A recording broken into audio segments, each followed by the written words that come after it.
It is officially spooky season, I think. I mean, it's still over 90 degrees in California, but according to the hordes of people shopping at Home Goods and the return of the pumpkin spice to Starbucks, it's safe to say spooky season has at least started.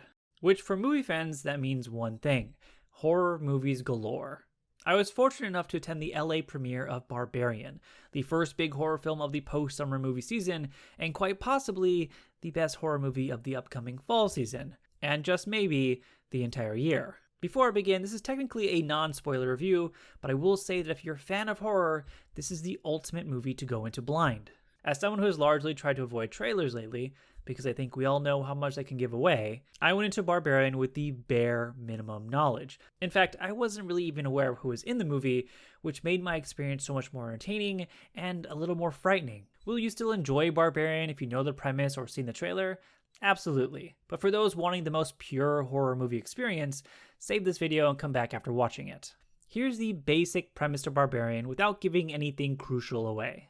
We follow Tess, an out-of-town woman who's visiting Detroit and checks into her Airbnb for the night, only to find out it's been double booked, and someone else is already staying there.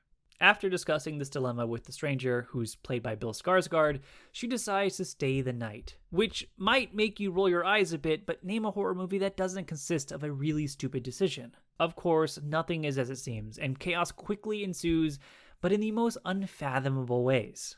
Directed by Zach Kreger, best known for the Whitest Kids You Know show, a comedy sketch show that found moderate success on IFC from 2007 to 2011. Barbarian is a horror movie with some of the year's most blood-curdling moments, but there is a lot of intentional comedy, making the movie quite the emotional roller coaster. One minute you're laughing, and the next you're gripping your seat in shock from what you've just seen.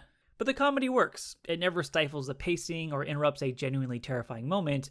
It's weaved seamlessly into the story and dialogue, gifting you with a few moments of relaxation before the pandemonium resumes. But why I think Barbarian succeeds in a world of horror where many horror movies tend to fail is its sheer unpredictability. When you think the movie will zig, it zags. It constantly keeps you on your feet, and every scene is more unpredictable than the next, and it all culminates to a jaw-dropping climax. And it's clear the mystery of the film is part of the movie's appeal, and the studio has really used that to their advantage. For the fans of gore, don't worry, there's plenty of it. The movie doesn't push the boundaries of the R rating, but it definitely lives up to it. The violence is visceral, the imagery can be shocking, and if you're looking for comparisons, it does give off Sam Raimi vibes, but far less campy. I do have some criticisms, but they revolve around some of the more important plot details, so I'll refrain for now. What I will say is that these criticisms are mostly minor, and they didn't sour my love for the movie or my watching experience. It is a movie that could be frustrating. A lot of those, why would you do that, why is she going in there type decisions, which will likely cause some commotion in your theater, but this to me only made the experience that much more entertaining. Lately, there's been so much discourse over streaming movies and the theater experience, and I think Barbarian demonstrates the power of movie theaters. It's a communal experience, and a horror movie I think that should be experienced with a group of screaming strangers. All in all, I think Barbarian might be this year's biggest horror movie surprise. Unlike X, which could proudly wave the A24 logo beside it, or even Fresh, which was a Hulu release but arguably had two of the biggest up-and-coming actors currently working, Barbarian really holds its own with its absolute originality and its willingness to go places other horror movies refuse to go. For the hardcore horror fans, it's a breath of fresh air, and for the horror movie newbies, well, hold on to your butts.